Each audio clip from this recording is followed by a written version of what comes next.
નમસ્કાર મિત્રો જીકેસમાં ઘણા બધા લોકોએ અત્યારે ફોર્મ ભરી દીધા છે અને ઘણા બધા લોકોને ફોર્મ ભરવાના બાકી છે। જે લોકોને ફોર્મ ભરવાના બાકી છે તો એ ભરી દેજો, કારણ કે એના સિવાય જો 12 પાસ કર્યું હશે અને તમારે કોઈ પણ ફિલ્ડમાં જવું હશે તો તમને એડમિશન નહીં મળી શકે।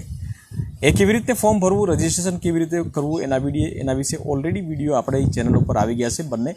તો આ વિડીયોના એન્ડમાં તમને એ બંને વિડીયો મળી જશે। પરંતુ જે લોકોએ ફોર્મ ભરી દીધા છે અને એમાં કોઈ પણ મિસ્ટેક કરી છે તો એ સુધારા વધારા કેવી રીતે કરવા એના વિશે આપણે આ વિડીયોના માધ્યમથી જાણીશું।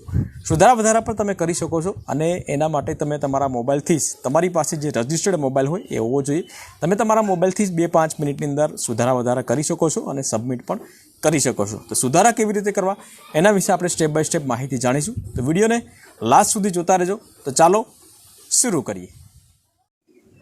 તો સૌપ્રથમ આપણા મોબાઈલની અંદર આપણે લોગિન કરી લઈશું। લોગિન કરવા માટે પહેલાં અહીંયા જીકેસ લખશું અને ત્યાર પછી અહીં પહેલી વેબસાઇટ આવી જશે, તો એના ઉપર આપણે ક્લિક કરી લઈશું। એના ઉપર ક્લિક કરશો એટલે અહીંયા આપણે ઓલરેડી રજિસ્ટર્ડ ઉપર ક્લિક કરશું। તો હું અહીંયા ઓલરેડી રજિસ્ટર્ડ ઉપર ક્લિક કરી લઈશ, કારણ કે આપણે ફોર્મ ભરેલું છે। અને ત્યાર પછી આપણે યુઝરનેમ અને પાસવર્ડ ટાઈપ કરવાના છે। તો અહીંયા યુઝરનેમ અને પાસવર્ડ ટાઈપ કરી અને લોગિન કરી લઈશું। તો થોડો વેઇટ કરવાનો રહેશે, કારણ કે સર્ચિંગ પ્રોસેસ પૂરી થઈ જાય તે પછી જ આપણે યુઝરનેમ અને પાસવર્ડ ટાઈપ કરવાના રહેશે। ત્યાર પછી અહીંયા કેપ્ચા કોડ જે પણ છે 72855, તો હું અહીંયા 72855 લખી દઉં છું, આ પ્રમાણે 72855, અને ત્યાર પછી સાઇનઅપ પર ક્લિક કરીશું। સાઇનઅપ પર ક્લિક કરીશું એટલે અહીંયા પોપઅપ આવશે, એમાં બધું તમે મેન્શન જે છે વાંચી શકો છો, બાકી વાંચવાની કોઈ જરૂરિયાત નથી, બરાબર। તો અહીંયા તમે જોઈ શકો છો 5 સ્ટેપ જે છે અત્યારે સબમિટેડ બતાવે છે અને ગ્રીન આવે છે। અહીંયા 2 બાકી છે, તો જે યુનિવર્સિટીને કરવાનો હોય છે, આપણે નથી કરવાનો। તો અહીંયા તમે જોઈ શકો છો પ્રોફાઇલ, એમાં પર રાઇટ ક્લિક છે, એકેડેમિક, ચોઇસ અને પેમેન્ટ્સ અને સબમિટ। આ 5 ગ્રીન છે, મતલબ આપણું ફોર્મ જે છે અત્યારે સબમિટ થઈ ગયું છે। હવે તમારે અનલોક કરવું હોય તો ક્યાંથી કરવું, તો અહીંયા તમે જોઈ શકો છો આ સબમિટની એક્ઝેક્ટ ઉપર છે અનલોક ફોર્મ, આ તમે જોઈ શકો છો અનલોક ફોર્મ છે। તો એની નીચે એની બાજુમાં છે ક્લિક હેર કરીને છે, તો એના ઉપર આપણે ક્લિક કરવાનું છે। એના ઉપર ક્લિક કરશો એટલે તમારા મોબાઈલમાં એક ઓટીપી નંબર જશે, તો એ પ્રોસેસ કરવાની રહેશે। કેપ્ચા કોડ ટાઈપ કરીને ગેટ ઓટીપી ઉપર આપણે ક્લિક કરીશું। હવે અહીં કેપ્ચા કોડ ટાઈપ કરી દીધા છે, અહીંયા ગેટ ઓટીપી ઉપર આપણે ક્લિક કરીશું એટલે તમારા મોબાઈલની અંદર એક ઓટીપી નંબર જશે અને એ ઓટીપી નંબર તમારે અહીંયા ટાઈપ કરવાનો છે। અહીંયા એન્ટર ઓટીપી કરીને છે, તો અહીંયા આવી ગયો છે ઓટીપી, અને એ ઓટીપી કયો છે તો અહીંયા 5 અને 7 અને 10 વાગ્યા છે, તો અહીંયા છે 80900 કરીને છે, તો એ આપણે ઓટીપી નંબર ટાઈપ કરવાનો છે। તો અહીંયા આપણે 80900 ટાઈપ કરી દઈશું અને ત્યાર પછી આપણે અહીંયા અનલોક ફોર્મ, અનલોક એપ્લિકેશન કરીને છે, તો એના ઉપર આપણે ક્લિક કરવાનું છે, બરાબર। તો એપ્લિકેશન અનલોક સક્સેસફુલ થઈ ગઈ છે, અહીંયા આપણે ઓકે કરી દઈશું। ઓકે કર્યા પછી તમારે અહીંયા ફોર્મ જે છે એ અહીંયા તમે જોઈ શકો છો સબમિટ નથી, અત્યારે સબમિટ કરવાનું બાકી છે, એટલે ફોર્મ અનલોક થઈ ગયું છે।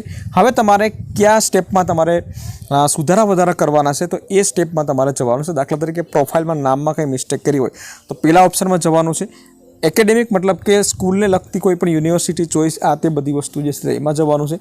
અને ચોઇસમાં મતલબ કે તમારી જે કોલેજ ચોઇસ કરેલી છે તો એમાં તમારે સુધારા વધારા કરવાના હોય તો એમાં જવાનું છે। તો આપણે ત્રીજા નંબરનું એક્ઝામ્પલ તરીકે આપણે ચોઇસ કરીએ આપણે, બરાબર। તો અહીંયા 2 કોલેજ છે ચોઇસ કરેલી છે અને એમાંથી તમારે વધારે કરવાની હોય તો આપણે અહીંયાથી કોઈ પણ બેચલર ઓફ આર્ટ કરીએ આપણે, અને ત્યાર પછી યુનિવર્સિટી જે છે તો એ ભક્ત કવિ નરસિંહ મહેતા યુનિવર્સિટી આવશે।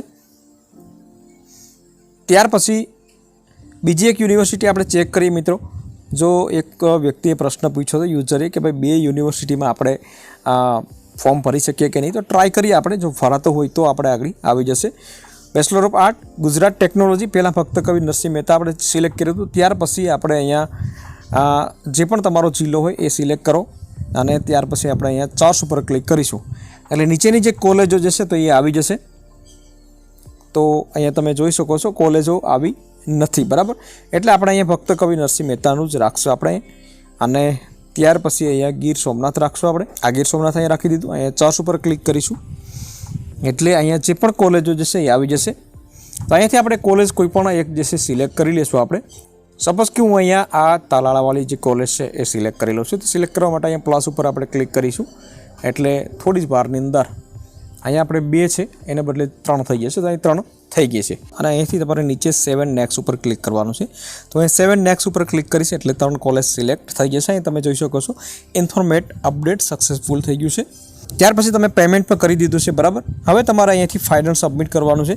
જો પ્રિવ્યૂ એપ્લિકેશન તમારે ચેક એક વખત કરી લેવાનું છે, કારણ કે મિત્રો જો મિસ્ટેક હોય તો એક જ વખતમાં તમારે બીજી વખત તમારે આ બધી વસ્તુ કરવાની જરૂર ના પડે.